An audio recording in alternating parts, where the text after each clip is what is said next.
Hello, everyone. We are back with another episode of The Has-Beens.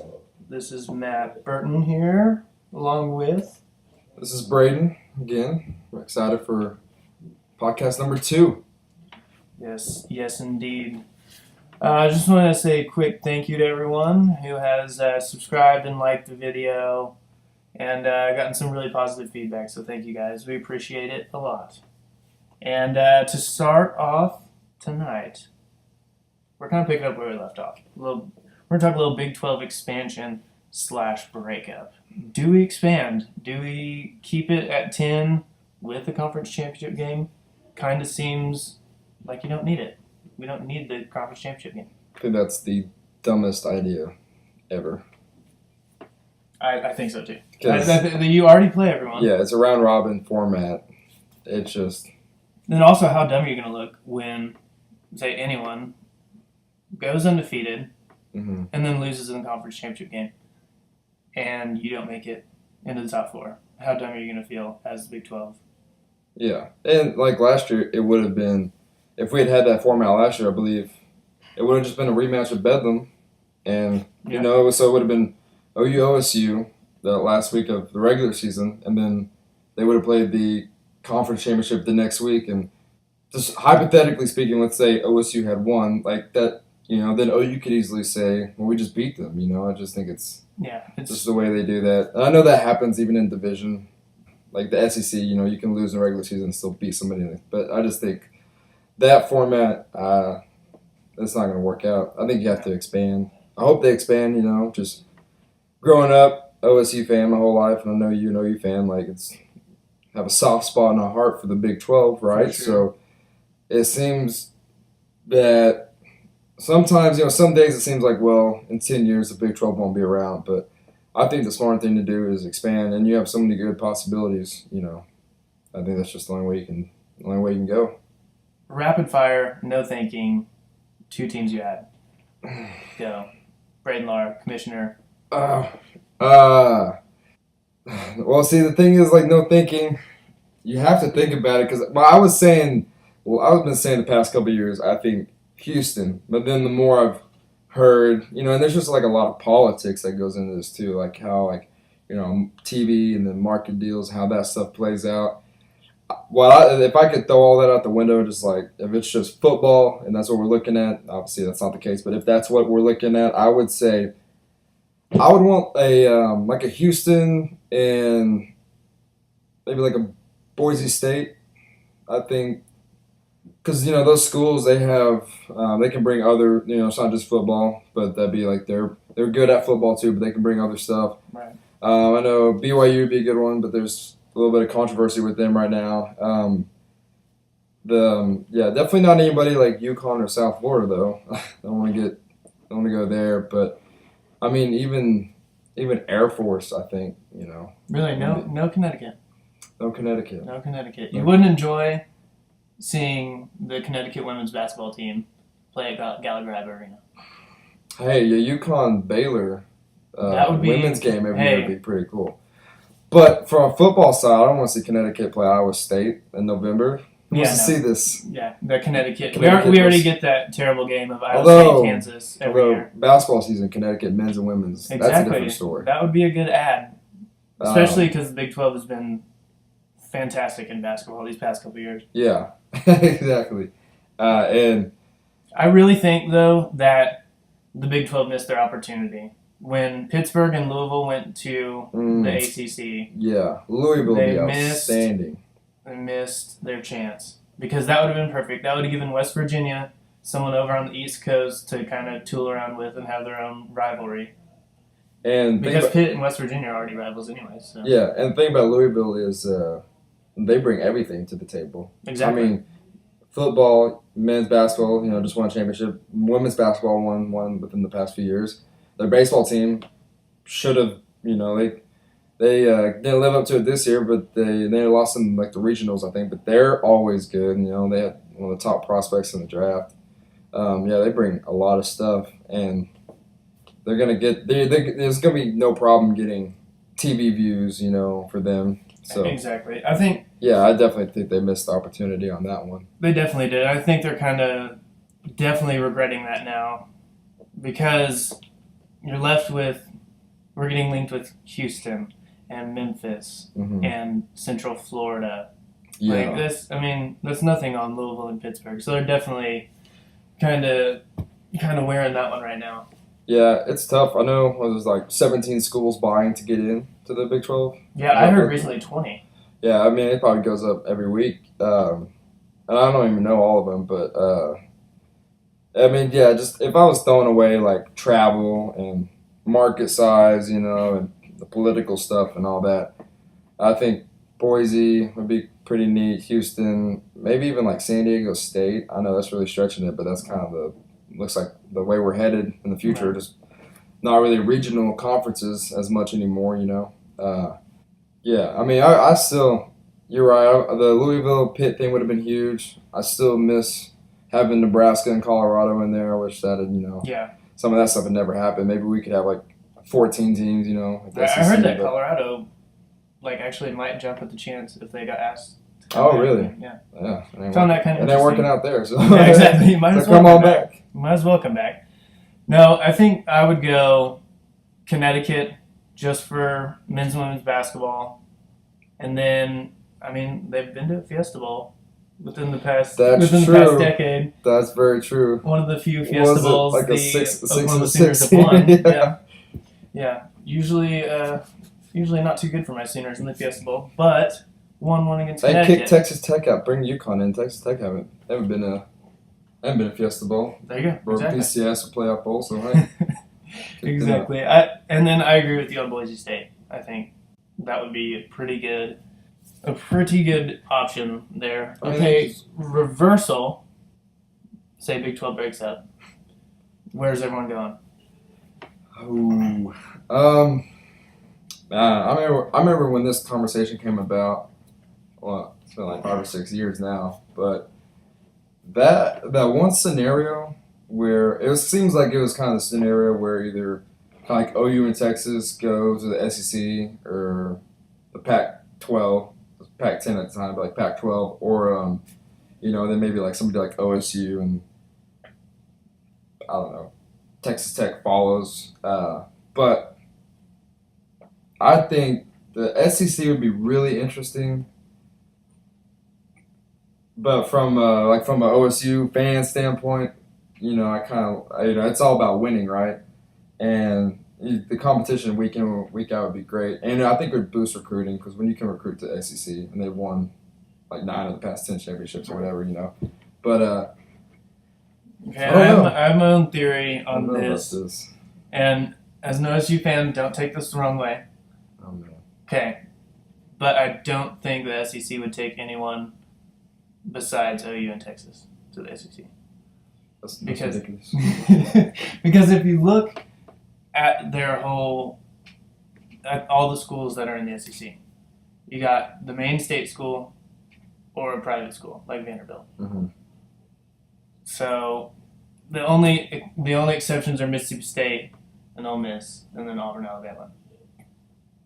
Yeah. I mean, if they wanted another Mississippi State, but those are bottom tier programs right there. So, so I mean, I think OSU.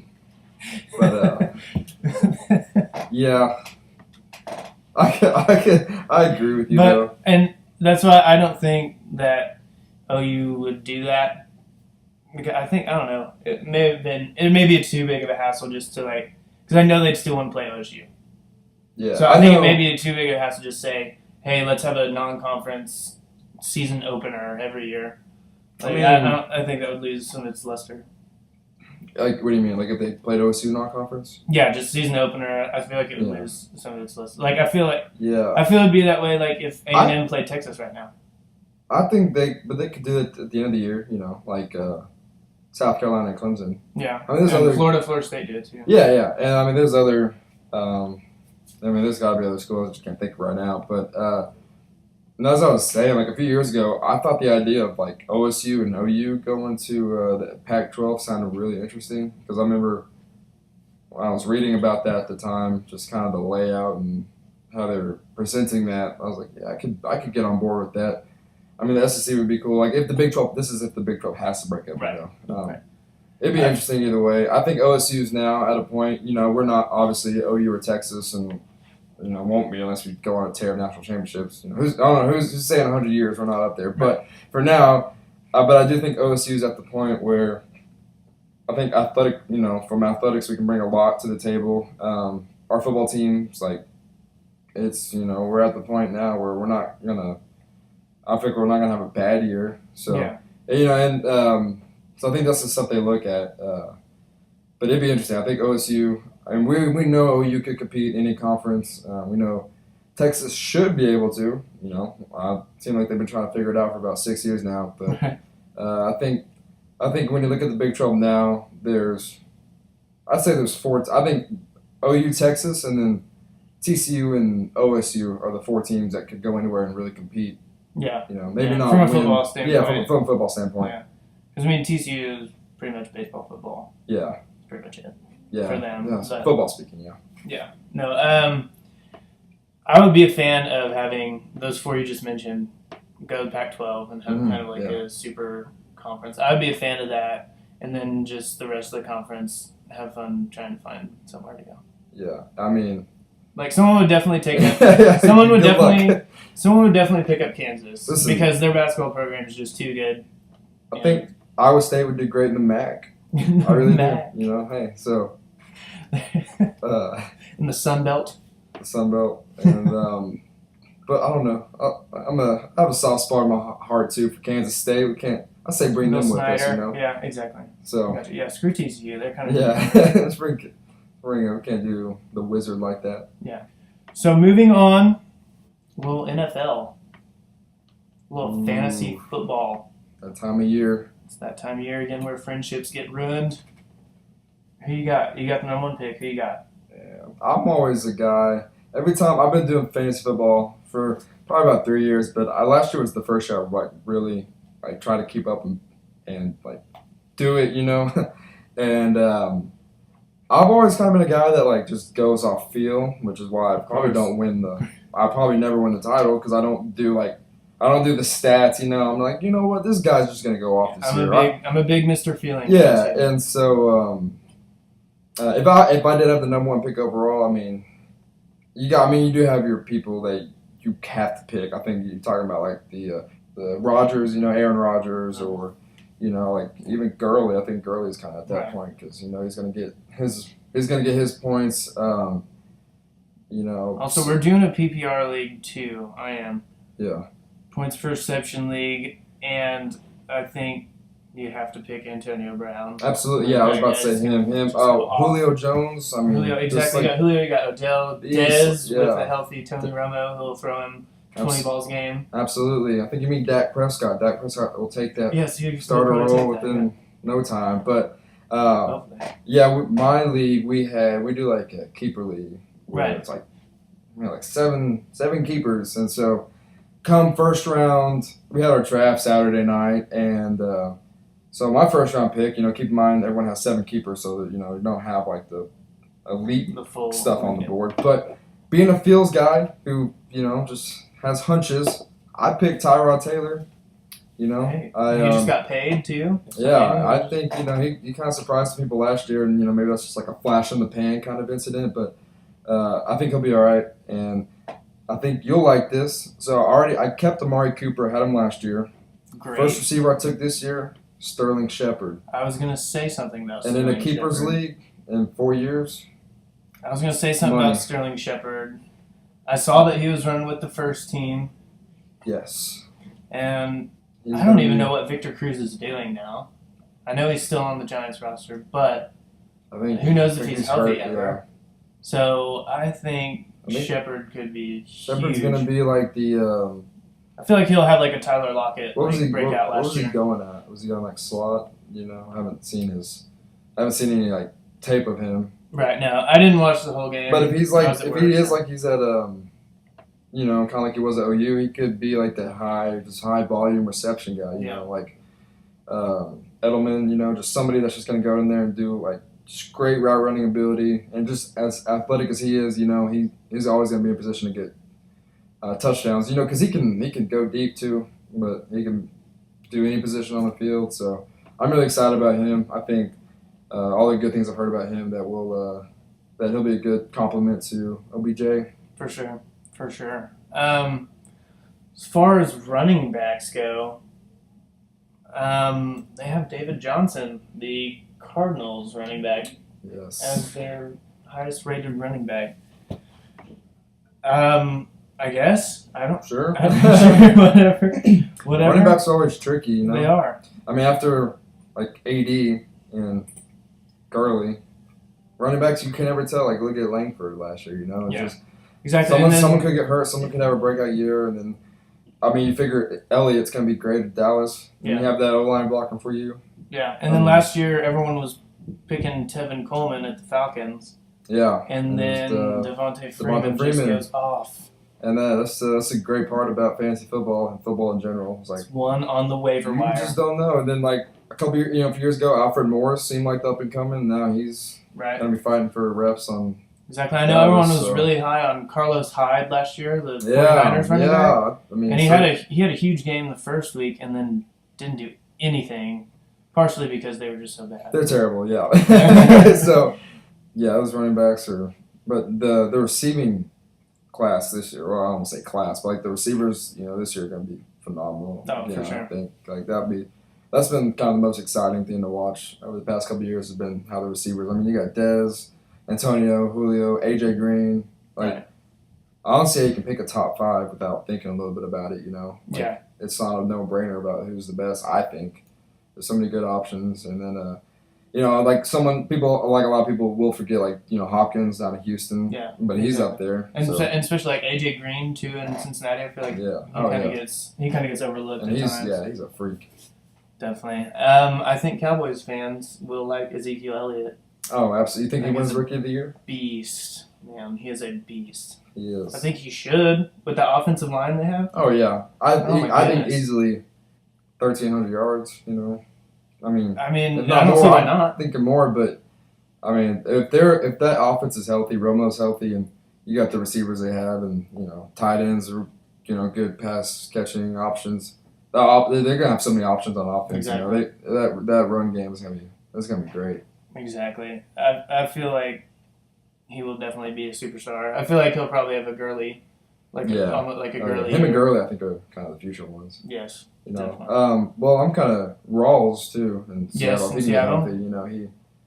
Because Seattle's always, they're kind of at the level now where they seem like they're just going to sustain success, and their O line's good. They lose Okung, but they're kind of just get some new guys in there that are just as good. So, yeah, I think he'll be all right. Definitely. Super Bowl champ. Who you got? Ooh. So I had way too early prediction. Way too early prediction. So. See, we'll have to redo this maybe in a few months, but so I remember at the end of last year, I was kind of thinking, man, to be fair, Matt comes up with talking points, and he didn't tell me we were going to have this discussion. So let me think real quick. I'm kind of. Do you want me to go first? No, but I'm kind of high on the Steelers. I was thinking. At the end of last year, I was really thinking the Broncos, because I was thinking Brock would stay there, and he didn't. And I know it's just preseason; it's only been 1 or 2 games. But Sanchez is Mark Sanchez. Paxton Lynch is a rookie, so if Brock Osweiler had stayed there, that defense is still going to be outstanding. But I don't know. I think they'll make it to maybe the conference finals, but. I'm gonna go with Pittsburgh, and then from the AFC and NFC, that's tough. I'm a big Cam Newton guy. I want to see him get a ring. Man, way too early prediction. I'm gonna go Panthers Steelers. Panthers and Steelers. Then I'm gonna say Panthers. I'm gonna say Panthers win it. Panthers. I think Cam would be ready for another shot. I was gonna say the Panthers as well, just because they're getting Kelvin Benjamin back. So Cam's not throwing to just random guys anymore. Ted Ginn, yeah. Exactly. Ted Ginn's not going to be a huge fantasy player anymore. It'll be Kelvin Benjamin back. I think Cam's only going to get better, too. Oh. I think he's just kind of getting to his prime, really. Definitely. Also, you can't ever count out the Patriots. You cannot ever count out absolute Tom. Well, when they start off 0-4, we'll see. Nope. It'll be the Garoppolo to Gronkowski show. Yeah, I'm just not on board with the Patriots. I mean, they're great. It's not that I don't think they're legit. I just part of me I can't root for them. I don't know. Heard it here first. Brady hates Patriots. I hate America.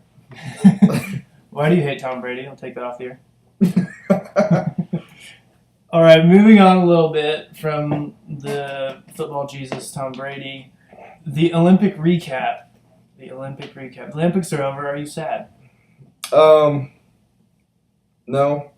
I mean, it wasn't like I mean, I liked watching it, but it's I don't know. It's kind of there's really, I mean, all the sports are awesome, but I like watching the swimming. I like the track and field. I didn't watch a lick of the basketball. I'm still salty at Kevin Durant.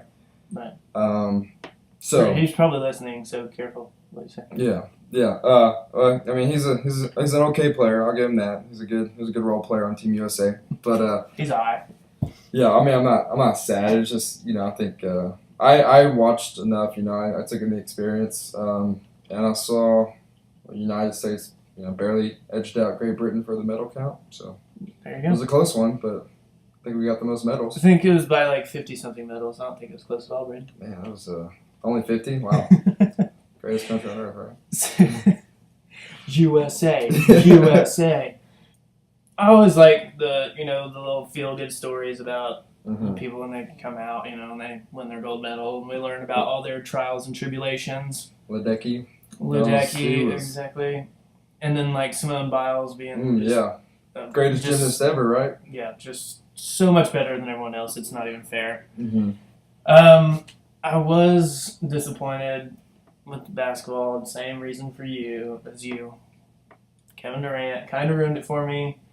I was almost hoping that they would lose a game. I kind of was too. Then I remembered that they had basketball Jesus, Mike Krzyzewski, coaching them. Yeah. And I couldn't. Coach K, yeah. I couldn't root against Coach K, his basketball Jesus. Real quick, did Harrison Barnes even? I don't know. I never really kept up with box scores. I just saw the score he'd win by, but doesn't matter. He got a medal. Doesn't matter. Got a medal. Yeah. Which how about this though? Some of the players on there were saying, like I think Melo and maybe DeAndre were saying that's harder to obtain. It's harder to obtain a gold medal than an NBA ring. Definitely not. I agree. It's not. Definitely not. You're not playing against the best players. When you're. Yeah, that, and then also over the past decade, when your average margin of victory is 34, I don't know what it is exactly, but probably 34, 35, something like in that range. You're not really. Yeah. I mean, not saying they haven't been tested. There's some games that have been close calls, but for the most part, it's the best basketball players in the world are in America. Yeah. So it's harder. Yeah, it's much harder to beat LeBron and the Cavs. I feel like if you go down the list of the best NBA players, there's not going to be a foreign guy, probably in the top 10, top 15. Porzingis. It's top 3. Definitely not there. No. Top 3. Not you there. heard it here. Not there yet. I mean, maybe. Notice how I said yet though. Maybe that's the next Dirk, but. No, Dirk is still a GOAT. But Dirk revolutionized basketball, by the way. Just want to make that clear for everybody. Dirk revolutionized basketball. Well then. I just want to drop that. I just want to drop that pipe bomb right there. Exactly.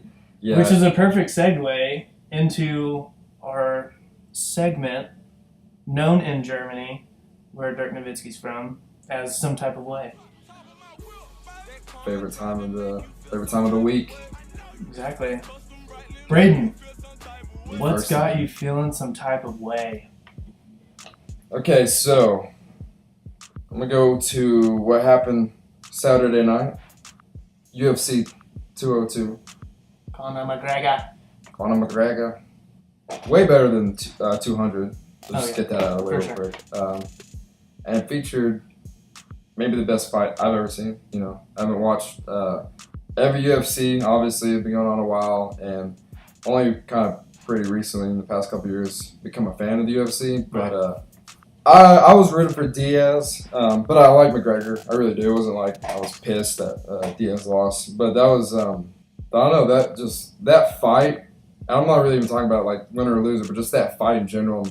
That's two warriors going at it, That's like ultimate competitors to take right it, there. 5 rounds, 25 minutes, and at first it looked like McGregor would kind of maybe knock him out early. He was landing those punches, and Diaz, man, he has that jaw. He can take he's a tough dude, and there's round 3 or 4, I can't remember. It looked like maybe he would get that punch in, that one knockout punch, but. Yeah.